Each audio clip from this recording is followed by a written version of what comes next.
Vous ne dites pas non au projet. Et ça, vous avez la possibilité de le dire, de le faire. Mais vous ne le dites pas. Si je dis non au projet, ils le font. Mais dites non. Non.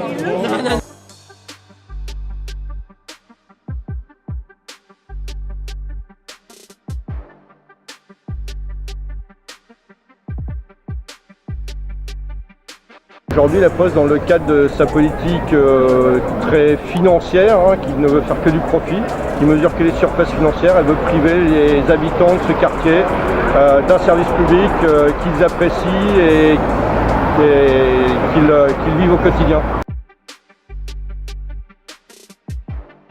La Poste vous avait proposé de laisser le bureau ouvert pendant un mois, une sorte de moratoire, mais elle refuse de mettre par écrit sa proposition.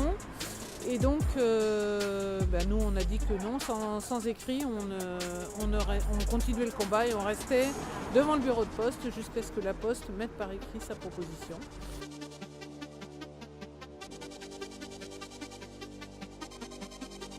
J'ai été facteur pendant quelques mois et j'ai vu ce que ça a fait dans ma commune de la fermeture des services publics, et donc c'est important que nous, communistes, soyons présents pour garder ce service public ouvert.